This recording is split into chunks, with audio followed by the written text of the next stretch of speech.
Monday, August 3rd. Breakfast: toasted raisin bread with sautéed fruit. That morning I bought a raisin bread. It was very unlike the raisin bread I was accustomed to. It was made from a dark dough, a sort of cross between a very coarse wheat and a rye.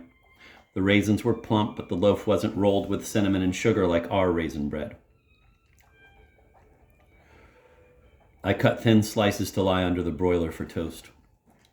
I had sautéed equal amounts of sliced peppers and apples in butter, sugar, vanilla, and cinnamon. When the bread was toasted, I ladled the cooked fruit over it and reassigned places around the table.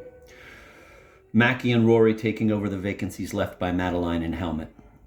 We hoped their return flight was better than the one that had brought them here.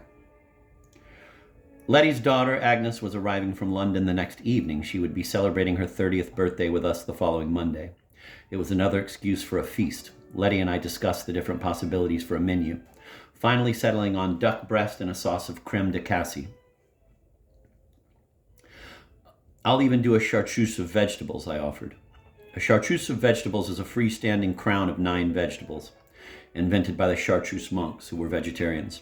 It makes a spectacular presentation with a mix of carrots, string beans, zucchini, summer squash, peas, potatoes, cabbage, Brussels sprouts, and cauliflower. I had discovered the recipe 30 years ago and was so impressed that I decided to try it. From the very first effort, it never failed. We can go to that patisserie in Ballinmeyer, Mona suggested, jumping in excitedly. They have beautiful whipped cream cakes. The plans were beginning to develop into a full-fledged celebration.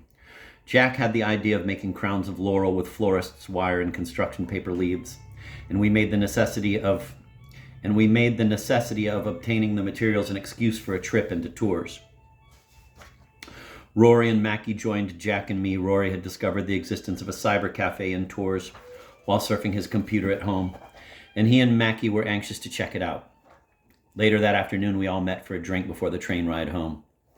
The cyber cafe had been somewhat disappointing, but Rory had found another point of interest he was anxious to share. While walking through the city, he had spotted a Coke machine in front of a department store and returned with a can.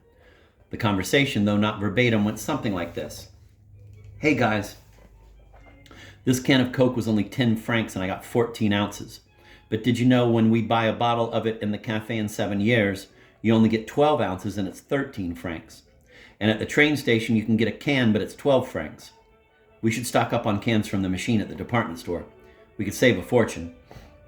If the practicality of his proposal was questionable, this precision of calculation was typical of a 14-year-old who had been successfully playing the stock market with his weekly allowance. When I once offhandedly suggested that a destination was only a 5-minute walk, he reflexively corrected me. Oh no, it's at least a 12 to 15-minute walk. Of course he was right. The walk took about 15 minutes. Are you 6 years old or 20? I overheard Jack asking him once. Being 14 is like that. When Rory first arrived, he was like a little kid, excitedly chasing through the caves and exploring every inch of the compound. But when he went swimming in the Cher, where some of the women sunbathed topless, he arranged the blanket on the downward swoop of the bank and, relaxing there, chin propped on his hands, hat and sunglasses covering his eyes, took in the scene. In recounting the experience later, he giggled and blushed.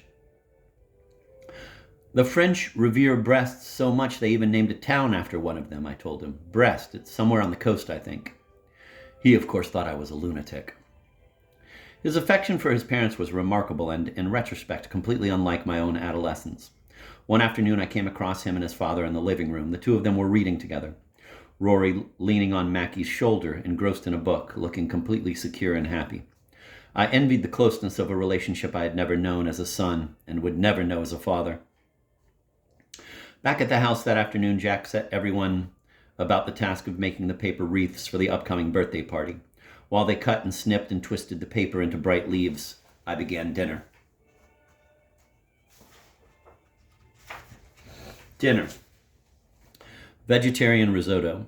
In the refrigerator were 3 small chickens I had gotten on sale some days earlier and forgotten. Unwrapping them now, I noticed they had a slight smell. Washing them under cold water didn't seem to help. Do you think these smell okay? I asked. Letty stuck her nose into the cavity of one of the chickens. Oh, I think this is bad. I don't think we should eat it. Mona put her scissors down, walked over to the sink and buried her nose in the cavity. then into the other two birds. No, not good, none of them. We'll get Tomaine. I don't want to have to go next door again. Wrapping the chicken in plastic, I took them out to the garbage and returned to the kitchen to see what else might be in the larder. Perusing the contents of the refrigerator, I found a few mushrooms, a couple of leeks, 2 red peppers, and a lone zucchini. In the cupboard was a bag of rice. I placed the red peppers over the open gas jet and roasted them until they were black, then peeled them. In a frying pan, I heated olive oil and added the uncooked rice to brown, shaking the pan from time to time to keep it from burning.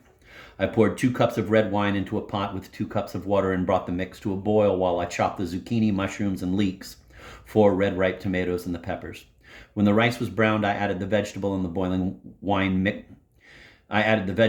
boiling wine water mixture to the pan and seasoned it with fresh thyme, fresh marjoram, salt and pepper, and the juice of 2 lemons.